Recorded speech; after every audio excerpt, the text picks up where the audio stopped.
are going to be a lot better than you. They're going to know a lot more. They're going to be more comfortable with the game. But you can learn it. Everyone else has.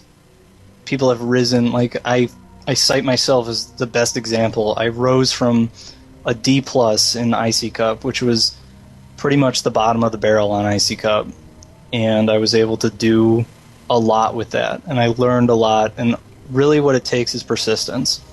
Just keep your head up, don't worry about losing. You lose now so that you can win later. And then once they fell asleep because I was lecturing them about losing and winning and all this kind of weird stuff that doesn't really make any sense, I would tell them to learn how to build units and attack with them.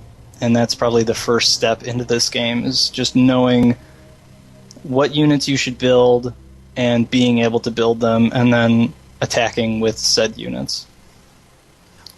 Can I get this from a pro perspective here?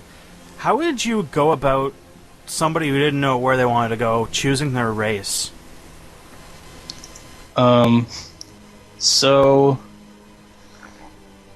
I'll just give you my perspective on, or my experience with choosing a race.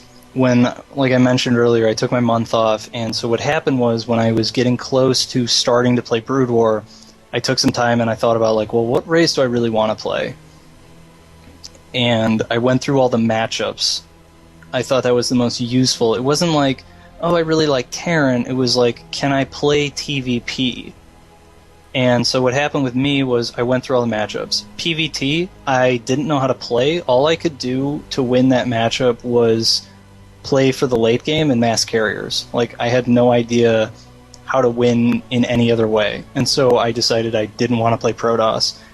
And ZVT, I couldn't figure out how to attack Terran. I could never spend my money well enough. And it seemed like my army was useless because, like, I didn't have the micro to use Lurkers or Defilers or Mutalists very well. And so I decided I was going to play Terran. And then after about 300 or 400 games of playing Terran over like a month, I tried switching to Protoss and I tried switching to Zerg, and I just couldn't do it because I was so comfortable with Terran at that point. If you're having trouble picking a race, I would say probably one of the best ways is to set a goal for yourself in terms of ladder ranking or like someone that you really want to beat. And I think that'll be enough to force you to pick a race, because you'll get to a point where your one race is going to be stronger than another one. You'll be like, my Terran is just better than my Protoss and my Zerg for whatever reason. And because you're trying to reach that goal, you'll be like, okay, I'm playing Terran. That's it. And you'll make your decision and you'll stick with Terran. Like, I feel like that might work. I'm not really sure. Like, that's just an idea I came up with. So you, like most people, would recommend that when you're starting off, you go random for like a long time until you figure out what exactly is your best fit. Yeah. I don't think you really want to be forcing yourself into a race. You don't want to, like, play your first game as Protoss and be like, okay, that's it, I'm playing Protoss. Part of that, especially pro for people in the name. Yeah. How could I not play Protoss? It's great. Part of... Go ahead. Go ahead. Nah, you're the one being interviewed. Part of, like, if you're new to StarCraft 2, you don't want to just dead set on a race right away, put on those blinders, charge right ahead, nothing but Zerg for life, because you need to learn what the other races do, at least to some extent. Like, you need to know what all their abilities are, and, like, someone who's coming from Brood War can probably play 3 games as each race that go past the 20-minute mark and have a really good idea of pretty much whatever unit does, just because they've got that intuitive game sense. For someone who's newer to RTS, it's going to take longer. And so I would say, yeah, just play random, figure it out. You're not in any big rush. Like, experiment, see what the other races can do. It'll help you in the long run. Now, on this idea of... Another thing I've been thinking is... One of the things that we noticed is almost all the Brood War Terran players became Zerg players. Yet you're a Brood War Terran player who stayed Terran. You wonder why some... Do you have any thoughts as to why a lot of the Brood War Terran players decided to become Zerg players? I don't know, man. That's kind of weird. Like, I tried to play Protoss, and originally I was going to play Zerg. I had decided I was like, I'm going to be Zerg in StarCraft 2. I played like 10 games, and I was like, I don't know how to play Zerg. I like Terran, so I switched back. And then I did that with Protoss, too. I don't know. I think some people are kind of grasping, trying to find... They're not trying to pick the race that fits them, they're trying to pick the race that they think is the strongest.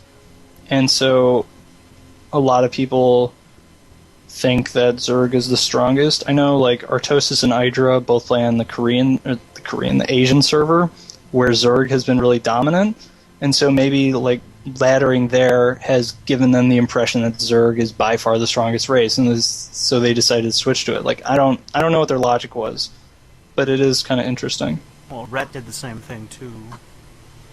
Another thing I've noticed is a lot of Zerg players from the Brood War ended up becoming other races. Like, In Control became a Protoss player, LZ Gamer became a Terran player. Yeah, mate, you don't think that the race changes is just like showing a big major difference between the two games, or do you think it's just that they're looking for a change, or they're trying to change something up? Or I think there's definitely a big difference between the two games in how the races play. Like, Zerg is very much less swarmy. Zerg on even bases in Brood War was like instant loss. Zerg on even bases in StarCraft 2 is okay. And like, Terran doesn't have to just mech versus Protoss. TVT is a more reasonable matchup. Like, you don't just have to mass siege tanks. God, I remember So, as a viewer, TVT was like Valium. It's like, look, he's making more tanks, more mines. Oh, look, more tanks and more mines. Yup, that is definitely a lot of tanks and mines. And then, of course, you know, the entire map would be split in half. And then about 4 or 5 days later, the game might go somewhere. I mean, once someone gets mass battle cruisers, no big deal. I've seen that too, and then you just see them all like try to Yamato each other, and whoever Yamato's the best wins. And TVT at Brood War was just awful, man. I don't know how you put up with it. I loved it. I thought it was really fun. Maybe it was more fun to play than it was to watch. I had this sweet game, so I was like a C minus or like a C, and because I was bad and like didn't know what the hell I was doing, I was like sacrificing units to kill all his command centers. It was on Destination TVT, and so he only had 3 command centers left, and he was massing battle cruisers, and he massed battle cruisers better than I did, and so we had this big battle, and I lost, and I was like, okay,